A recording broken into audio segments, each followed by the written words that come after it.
नमस्कार दोस्तों, स्वागत है आपका SSC learning point by Singh sir.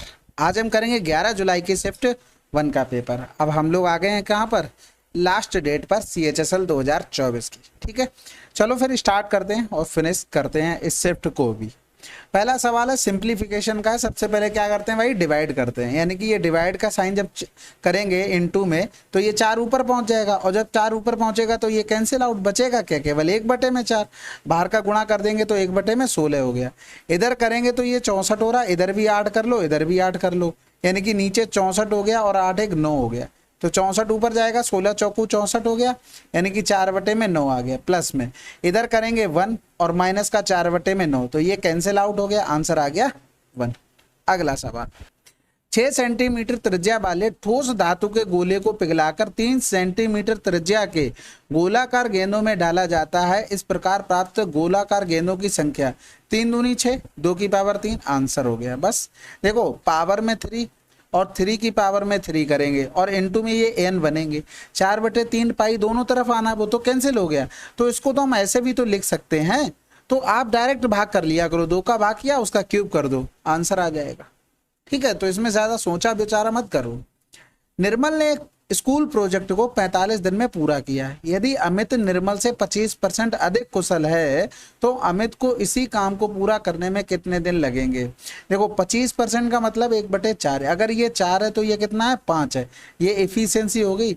अगर वर्क लिखोगे तो निर्मल का भाई 4 एफिशिएंसी 45 दिन में कर रहा था, और यहाँ पर कर देंगे 5 से भाग, क्योंकि हमें अमित का निकालना था। अगर यहाँ पर डायरेक्ट करना चाहते तो हम टाइम का रेशियो बना लेते, तो 4 और 5 हो जाता। इसका मान दिया गया था 45, ऐसे लिखो, 45 का गुना हो रहा था 9 गुना। ठीक है, तो इसका भी 9 गुना कर देंगे तो 36 दिन डायरेक्ट आ जाता। अगला सवाल कह रहा था भाई, निम्नलिखित लाइन ग्राफ एक कंपनी द्वारा कुछ माह में निर्मित यूनिटों को दर्शाता है। ठीक है, कंपनी ने किस माह में संगत पिछले माह के उत्पादन की तुलना में उत्पादन में उच्चतम वृद्धि दर्ज की है। तो देखो, सितंबर को इसको हमें देखना है, जून को इसको हमें देखना है, अक्टूबर को इसको हमें देखना है, और जुलाई को इसको हमें देखना है। यानी कि बाकी हमें इनसे कोई मतलब नहीं है। ठीक है, बस यहां से ये मतलब इस तरीके का होगा कि बढ़ाएंगे तो क्या रेशियो बन रहा है। देखो, हमें सिर्फ रेशियो पर काम करना है। 350 में अगर 250 माइनस करते तो 100 आता, 100 में से 2 और माइनस कर दो, 98/252, इतने की वृद्धि हुई। ठीक है, अब आ जाते हैं जून का हो गया, जुलाई में देखो 30 की वृद्धि हुई, किससे हुई, 350 से। फिर जुलाई का भी हो गया, अगस्त से मतलब नहीं है, हम सितंबर में आएंगे तो इसमें कितने की वृद्धि हुई, 100 की वृद्धि हुई, किससे, 425 से। अक्टूबर में देखेंगे तो 650 से 550 अगर कम कर देते तो 100 बचता, लेकिन 25 यहाँ पर क्या था, बच रहा था, तो 125 की वृद्धि इसमें हुई और बटे में कर देंगे 525। अब देखो, कैलकुलेशन कर लो जितनी कर सकते हो। 25 चौकू 100 हो गया, इधर 25 से कम 25 करेंगे तो 7, यानी कि 25 सत्ते 175, 25 पंजे 125, 25 दूनी 50, 25 से कम 25 हो गया। ये इधर कैंसिल आउट हो गया, इधर कट जाएगा, 4 से कटेगा बिल्कुल, 4 दूनी 8, लेकिन ऊपर नहीं कटेगा, 2 चौकू 8, 2 में 18, 2 एकम 2, 2 दूनी 4 हो गया, 2 छक्के 12 हो गया। 7 से कटेगा क्या, नीचे 7 एकम 7 कट जाएगा, 7 बार 7 एकम 7 हो गया, 5 बचा, और 7 अट्ठे 56 हो गया। अब यहाँ पर देखो, 7/18, 3/35, 4/17 और 5/21। हम यहाँ पर क्रॉस मल्टीप्लाई कर लेते हैं। देखो, 18 3 54 हो रहा, 7 का 35 में करेंगे तो बहुत ज़्यादा बन रहा, यानी कि ये वाला तो छोटा हो गया, अभी इसमें सबसे ज़्यादा वृद्धि। इन दोनों को कंपेयर करेंगे, 17 सत्ते 119, 18 चौक 72, तो अभी भी यही ज़्यादा है भाई। 17 सत्ते 119, 18 चौक 72, तो अभी भी इसी में ज़्यादा आया। तो ये भी अभी सबसे ज़्यादा कौन सा बढ़ रहा, फर्स्ट वाला ही बन रहा है, यानी कि जून वाला। अब हमारे पास 2 और बचे हैं, उनको देख लेते कंपेयर करके। 7/18, 5/21, तो 21 सत्ते 147 हो गया, 18 पंजे 90, अभी भी यही ज़्यादा आया। तो आंसर आ जाएगा कौन सा, 7/18, यानी कि जून महीने में सबसे ज़्यादा वृद्धि हुई है। परसेंटेज वगैरह निकालने का कोई मतलब नहीं था यहाँ पर, हम डायरेक्ट इस तरीके से कर सकते थे। अगला सवाल, अब ये सवाल ये तो बहुत आसान है। देखो, सिंपल सी बात देखना, एक छोटी सी लाइन ड्रॉ कर लो। यहाँ पर आपको एक पता है कि सेम कॉर्ड से परिध पर, यानी कि सरकमफ्रेंस पे बने कोण बराबर होते हैं, यानी कि अगर ये थीटा है तो ये थीटा हो जाएगा, बस खत्म हो गया सवाल। अर्धवृत्त में 90 डिग्री का कोण बनता है, तो ये हमारा 90 हो गया। ये वाला एंगल देख लो भाई, एक्सटीरियर एंगल बन जाएगा, किसका बन जाएगा, इस तरीके से इसको मिला दो, ये ए था, ये पी था, ये डी था, ये 30 था, ये 20 था, तो ये कितना हो गया 50 हो गया। तो ये ऑटोमेटिक अब कितना आ जाएगा, ये 40 आ गया, क्योंकि ये हमने 50 फाइंड आउट कर लिया, तो ये 40 हो जाएगा बराबर में, खत्म हो गया। अगला सवाल, अब संख्या दी गई थी 88 से विभाज्य पी और क्यू एक अंक वाली संख्या है, तो इनका गुणनफल बताना है। तो देखो 6p5157q 11 अट्ठे में 88 हो गया। अब यहाँ पर देखो, अगर हम यहाँ पर मल्टीपल बनाएं क्यू का 8 से, 8 सत्ते 56 हो गया, एक बचा। फिर देखो एक के साथ 8 दूनी 16 भी होता है, 8 दूनी 16 होता है, और इसके अलावा कुछ आएगा नहीं आएगा, यानी कि क्यू का मान 6 हो गया। 6 का मल्टीपल देखो यहाँ पर मिल रहा है और यहाँ पर मिल रहा है, बस इन्हीं दोनों में से, यानी कि या तो 3 गुणे में 6 होगा और 2 गुणे में 6 होगा। हमारे पास हिंट हो जाती है कि कौन कौन सा नंबर हम रख सकते हैं, इसलिए ऑप्शन को भी देख लिया करो, नहीं तो फिर अपने मन से करोगे वो आंसर तो आ ही जाना है, लेकिन हिंट नहीं है। ठीक है, 6 5 11 हो गया, 11 5 16 हो गया, 16 और 6 22 हो गया। ठीक है, इधर करेंगे तो 7 1 8 प्लस का पी हो गया, 8 प्लस का पी। अब देखो यहाँ पर मान रख लो, या तो 3 रख सकते हो या तो 2। 8 3 11 तो घटाओगे 11 मिल गया, अगर 2 रखोगे 8 2 10, 22 से 10 जाएगा तो 12 बचेगा, तो आंसर हमारा कौन सा आ जाएगा, 3 वाला आ जाएगा पी का। तो ये 3 गुणे में 6 आंसर 18। अगला सवाल कह रहा था भुजाओं की लंबाई पी क्यू इतनी, पी आर इतनी, क्यू आर इतना है वाले त्रिभुज पी क्यू आर के शीर्ष क्यू से भुजा पी आर का शीर्ष लंब क्या होगा। तो भैया सिंपल सा इस तरीके से बना लो, ये हो गया पी, ये हो गया क्यू, ये हो गया आर। अब यहाँ पर ये 40 दिया गया था, ये 40, क्यू आर दे दिया था 60। कह रहा था क्यू से पी आर पर शीर्ष लंब, यानी कि इसका हमें लंबाई बतानी थी। अब देखो इसके सिंपल सा तरीका यही है कि या तो आप बना लो क्या हीरोज फार्मूला से एरिया, या तो आप उसका वो निकाल लो, क्या नाम, पी से परपेंडिकुलर। देखो दोनों तरीके से देख लेते हैं। अगर हम देखो हीरोज फार्मूला लगाएंगे, आशा है कि सभी को याद होगा, चलो फिर भी लिख देता हूँ।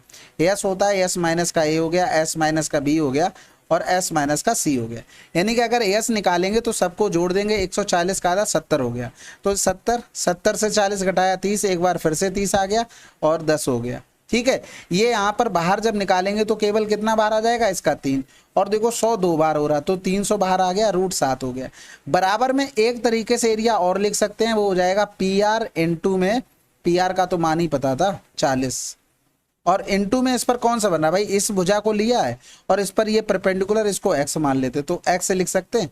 तो ये 0 से 0 चला गया, तो 15√7, ये आंसर आ जाएगा हमारा ये।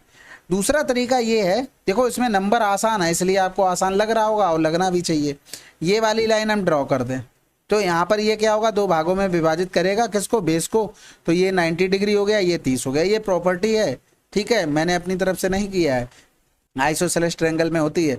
तो भैया अगर ये परपेंडिकुलर आप निकालोगे तो आपको पता है 40 और 30 70 हो जाएगा, 40 से 30 गया 10, ये अंडर रूट में आ जाएगा। ट्रिपलेट लगाया, एक बार दोनों को जोड़ दिया, भाई अंडर रूट करते तो 40 का स्क्वायर माइनस 30 का स्क्वायर करते, एक बार जोड़ दिया एक बार घटा दिया, तो ये क्या आ जाएगा, 10√7 आ गया। तो भैया एक बार अगर हम एरिया लिखेंगे तो 1/2, 10√7 गुणे में हो गया हमारे पास हाइपोटेनस, वो तो 10√7 निकला है, बेस 60 था। एक बार सेम चीज जो ऊपर लिखी थी वो लिख देंगे, 40 गुणे में x हो गया। तो ये 1/2 लिखने की कोई जरूरत नहीं थी, ये 0 तो इससे चला गया, इधर करेंगे तो 15 चौकू 60, देखो 15√7 आ गया। तो इस तरीके से कर सकते हैं। ठीक है, अगला सवाल, रूबी और सोनी की औसत आयु इतनी है, उनकी आयु का अनुपात इतना है, तो सोनी की आयु क्या है, आसान है, 11 5 16, 16/2, यानी कि हमारे हिसाब से एवरेज 8 है, क्वेश्चन में 40 है, 5 बराबर निकालना था, आंसर आ जाएगा 25। अगला सवाल कह रहा था किस वर्ष में बैंक ए और बी के ऋणों के कुल संवितरण और बैंक और सी डी के कुल संवितरणों का बिल्कुल बराबर है। तो ऑप्शन से कर लेते हैं भाई। देखो सबसे पहले देखेंगे 10 5 15, 20 5 25 हटा दो, 35 हो गया, 35 हो गया, देख रहे हो गणित ये 25 है, ये 35 है। ठीक है, यहाँ करेंगे तो ये 35 हुआ, ये भी नहीं होगा, ये 40 हो जाएगा। इधर करेंगे, अब एक ही ऑप्शन बचा, चाहे चेक कर लो, ये 40 हो गया, ये भी 40 हो गया, तो आंसर लगा दो। अगला सवाल, अब इस सवाल में देखो इसमें 45 नहीं रख सकते, 45 रखोगे तो कोई ये मान बराबर हो जाएंगे, ये दोनों भी बराबर हो जाएंगे। 45 के अलावा आप जो चाहें मन वो रख सकते हैं आप, थीटा का मान, ये चीज ध्यान रखना, बस ऑप्शन हमारे मैच नहीं होने चाहिए। तो ये तो आप कर ही लेंगे। सोल्यूशन देखो जरूर करके देख लिया करो, उसके पीछे रीजन ये होता है, कभी कभी अगर फंस गए तो बेसिक काम में आता है। ठीक है, तो अब यहाँ पर हमने एलसीएम ले लिया, तो इधर हो गया साइन स्क्वायर थीटा, इधर हो गया 1 प्लस का कॉस स्क्वायर में थीटा, कॉस थीटा का होल स्क्वायर होगा। इधर लिखेंगे तो ये साइन थीटा और ब्रैकेट में 1 प्लस का कॉस थीटा। अब जब हम इधर लिखेंगे तो ये साइन अपॉन में कॉस और ये कॉस अपॉन में साइन, यानी कि sine square theta cos square theta बन जाएगा और ये ऊपर पहुंच जाएगा, यानी कि इनटू में जब करेंगे तो कॉस थीटा इनटू में साइन थीटा, ये हमारा ऊपर पहुंच गया। समझ गए ना भाई? जब हम एलसीएम लेते इसमें प्लस का साइन बीच में था तो ये बनता sine square theta cos square theta upon में कॉस थीटा इनटू में साइन थीटा। ठीक है, तो ये साइन थीटा से ये कैंसिल आउट हो गया और इधर ऊपर लिखेंगे तो ये साइन स्क्वायर थीटा प्लस में 1 प्लस में कॉस स्क्वायर थीटा प्लस में 2 कॉस थीटा हो गया। ठीक है, बटे में हमारे पास 1 प्लस का कॉस थीटा इनटू में हमारे पास कॉस थीटा। एक चीज़ देखो, ये 1 बना देगा तो ये 1 के साथ जोड़ेंगे 2, 2 ऊपर से हमने कॉमन ले लिया, बचा क्या कॉस थीटा बचा, और अपॉन में क्या था 1 प्लस का कॉस थीटा इनटू में हो गया हमारे पास कॉस थीटा। ये कैंसिल आउट हो गया तो आंसर क्या आ गया 2 कॉस थीटा। ठीक है, देखो आप वैल्यू पुटिंग तो करनी आनी ही चाहिए, बेसिक जरूर किया करो, कभी कभी फंसोगे ना तो ये जरूर काम में आते हैं। ठीक है, ये तो सवाल काफ़ी आसान था। क्या कह रहा था, ए बी सी डी का क्षेत्रफल हमें बताना था, सब कुछ तो हमारे सामने लिखा रखा, बचा क्या है भाई? देखो ये हमारे पास कितना हो जाएगा, ये 5 है, ये 90 डिग्री तो ये 12 हो जाएगा, खत्म हो गया। अगर इस ट्रायंगल का एरिया लिखते तो 1/2 5 गुणे में 12 लिखते, और अगर इस ट्रायंगल का एरिया लिखते तो प्लस में 1/2 12 गुणे में 8 लिखते। अब ये 8 नहीं समझ में आया होगा। देखो भाई आइसोसेलेस ट्रायंगल तो बन रहा है ना, ये तो देख लो, ये आइसोसेलेस ट्रायंगल बन रहा है जिसमें 2 भुजाएं बराबर हैं। इस पर ये जब परपेंडिकुलर बना है तो ये 2 भागों में विभाजित कर देगा, बस खत्म हो गया सवाल भाई। ये देखो, ये और ये दोनों बराबर होंगे तो ये तो हमारे पास 6 आ गया, इसका मतलब 10 6 8 ट्रिपलेट से ये 8 हो गया, तो भाई हमने कर दिया। अब इसमें से 1/2 12 कॉमन ले लो, बस खत्म हो गया सवाल, कुछ बचा ही नहीं। 1/2 12 हमने कॉमन ले लिया, बचा क्या 8 5 यानी कि 13 हो गया। इधर करेंगे 2 छक्के 12 13 6 78, आंसर हो गया। अगला सवाल, इतने की चाल से दौड़ रहा एक पुलिसकर्मी एक चोर का पीछा कर रहा है जो उससे इतने मीटर दूर है, इतने की चाल से दौड़ रहा है। पुलिसकर्मी द्वारा चोर को पकड़ने में लगने वाला समय बताना है। भाई 1200, दोनों एक ही तरफ जा रहे हैं तो क्या होगी, चालें हमारी घट जाएंगी। 1200 बटे में 5 से 1 गया 4, 6 से 4 गया 2, 5 बटे में 18 करेंगे तो ये बन गया हमारा सेकंड में। तो ये पूरा जो टाइम आया है वो सेकंड में आया निकल कर, लेकिन हमें चाहिए मिनट में, तो 60 से भाग करना पड़ेगा। जब 60 से भाग करेंगे तो ये तो हो जाएगा 24 पंजे 120, तो 5 एकम 5 हो गया, यानी कि 6 18 करेंगे, 6 18 यानी कि 30 7 हो गया 3 मिनट। भाई यहाँ से किया 6 3 18 और 0 से 0 कट गया तो 3 ही मिनट तो आया। भाई सवाल ये कह रहा था इन दोनों के बीच में 1200 मीटर की थी डिस्टेंस, ये 65 से भाग रहा, ये 41 से भाग रहा, तो 1200 बटे में हमने कर दिया 65 बटे में 65 माइनस में 41 और इसको 5/18 में चेंज किया तो ये सेकंड हो गया। जब 60 से भाग करेंगे तो ये किस में हो जाएगा, मिनट में। अगला सवाल, एक निश्चित दूरी को तय करने में लगने वाले समय को 25% कम करने के लिए धावक को अपनी चाल में कितने % की वृद्धि करनी होगी। भाई यहाँ पर देखो समय को इतना कम करना है, समय का मतलब 1/4, पहले 4 लगता था तो 1 कम कर देंगे, 3 समय लगना चाहिए। डिस्टेंस कांस्टेंट है, जितनी पहली स्पीड से जाना उतनी दूसरे से जाना है, इसका मतलब स्पीड का रेशियो जस्ट अपोजिट। कितना बढ़ाना पड़ा, 1 किससे 3 से, गुणे में 100, आंसर आ गया 33 से 1/3। अगला सवाल, एक गांव की जनसंख्या इतनी थी, पहले वर्ष में 20 की वृद्धि, दूसरे वर्ष में 30 की वृद्धि, तो 2 वर्ष बाद जनसंख्या क्या होगी बताओ। इससे आसान हो सकता है, ये 12 चौक 48 हो गया, 13 का गुणा कर दो, 13 8 104 हो गया, यहाँ से लगा 10, 13 चौकू 52 और 10 कितना हो गया 62, खत्म हो गया सवाल। या फिर देखो आप इतना लिख लो, पूरा लिखो बढ़िया तरीके से, 2 2 4 1 5 हो गया, गुणे में 20% का क्या हुआ वृद्धि तो 120 हो गया, ठीक है। फिर 30 की वृद्धि तो 130 हो गया, हमें इतने लिखने की जरूरत नहीं थी, हमने 12 चौक 48 पहले ही कर लिया, 13 और कर लिया, बस खत्म। 0 तो चाहता ही नहीं ऑप्शन में आप कुछ करें, अगर वो चाहता होता तो फिर बात ही क्या है, ठीक है। हमारे चाहने से कुछ नहीं होता, उसको भी चाहना पड़ेगा तभी कोई बात आगे बनेगी। अगला सवाल, एक दुकानदार क्रय मूल्य पर 40% की हानि पर माल बेचता है। ये माल से बहुत मतलब अच्छा शब्द नहीं लगता, माल फूकने वाले आदमी वाली बात होगी ये तो लेकिन कोई नहीं, लेकिन 25% कम भार का उपयोग करता है, उसका लाभ और हानि बताना। देखो 100 की चीज ग्राहक से बोला कि भैया तुम 60 रुपए दे दो, लेकिन वो 100 के बदले यानी कि 100 कोई चीज हमें देनी थी, लेकिन वो दे कितनी रहा है, 75 ही दे रहा है। होशियारी खेल गया भाई दुकानदार। यहाँ से देखो 15 चौकू 60, 15 पना 75 हो गया, तब भी उसे घाटा हुआ। बहुत होशियार थे ना आप लोग उसे घाटा करके चले आए भाई, क्या हुआ, हानि हुई है। ठीक है, क्योंकि ऊपर जो हमने लिखा वो ग्राहक से ले रहा है, नीचे जो चीज है वो जो खरीद के लाया होगा उसका पैसा है। तो इस तरीके से हम लोग अप्रोच कर सकते थे। इतिहास और अर्थशास्त्र में छात्रों द्वारा प्राप्त किए गए औसत अंक हमें बताने हैं। देखो परसेंटेज को दर्शाया गया, उससे कोई फर्क नहीं पड़ना, डायरेक्ट हमको जोड़कर भाग करना है। 7 3 10 की 0, 8 3 24, कितने स्टूडेंट थे, 3, यानी कि 80% हो गया। अगर हम देखेंगे 4 2 6 6 6 12 हो गया, यहाँ से लगा 1, 8 8 3 24 हो गया, तो ये थोड़ा ज़्यादा आ जाएगा। 3 8 24 हो गया और 0 आ जाएगा, फिर करेंगे तो 3 6 18, राउंड ऑफ करके 81% समथिंग आंसर आ जाएगा। ये राउंड ऑफ इसलिए किया गया क्योंकि ये आ रहा है 0.5 से बड़ा, या 0.5 हो या 0.5 से कोई भी नंबर बड़ा हो तो हम राउंड ऑफ करके लिख सकते हैं। ठीक है, अब यहीं पर अगर थोड़ा कंफ्यूजन करके इसको भी अगर 80 और 80 लिख दिया जाता ना तो हो सकता है गलत हो सकता था, लेकिन अब कोई नहीं, ऐसे ऑप्शन ही थे तो आराम से कर लिया होगा।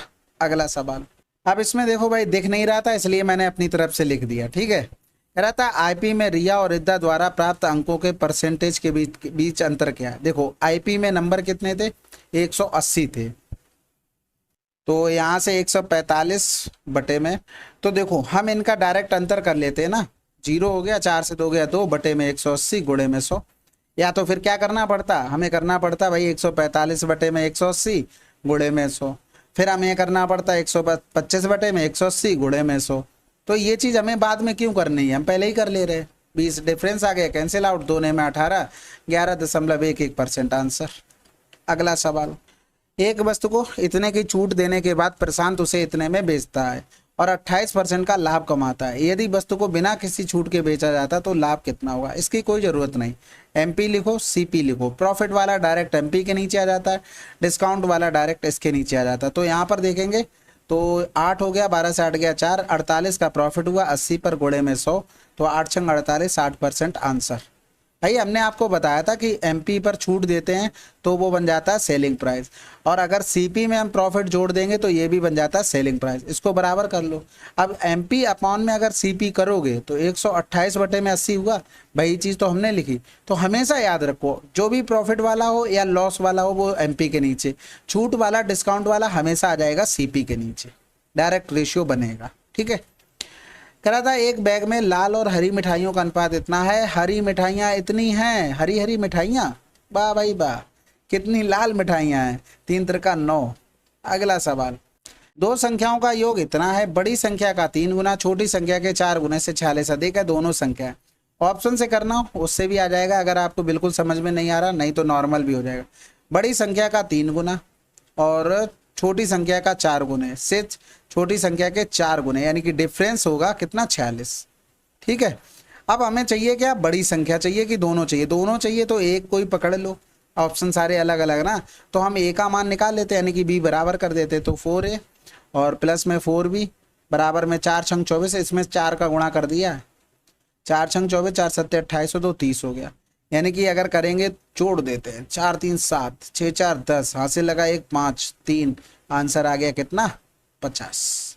अगला सवाल, लैपटॉप चार्जर को इतने नगद में या इतने की नगद और 1 महीने की इतने की भुगतान पर बेचा जाता है, किस्त योजना में लिए जाने वाले ब्याज की दर क्या है। ये तो आसान है भाई, नगद हमने इतना दे दिया तो बचा कितना, 5 से 3 गया तो 1, 5 से 3 गया 2, 2 से गया 1, 1200 पर उसे 1205 देना पड़ा 1 महीने पे, यानी कि 5 ब्याज। तो भैया 12 महीने में कितना, ये तो महीने का आया ना, 12 महीने में उसे देना पड़ा होगा 60 रुपये ब्याज।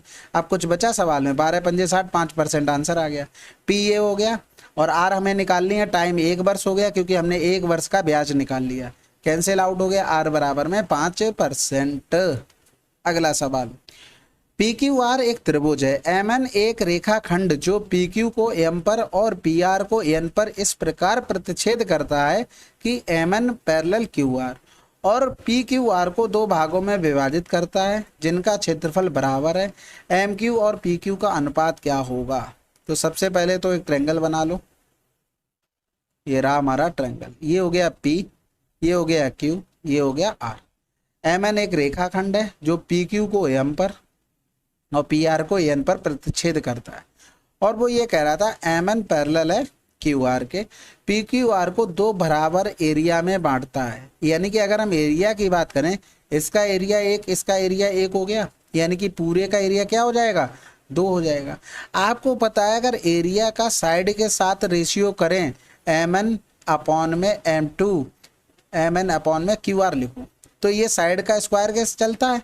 यानी कि अगर हम A1 का देखें, 1 है तो पूरे का एरिया 2 हो जाएगा, तो ये MN अपॉन में QR हो गया। ये लिखना पड़ रहा है, ये लिखना नहीं पड़ता है इतना वैसे, तो 1 अपॉन में √2 किसका मान आ गया, MN और QR का आ गया।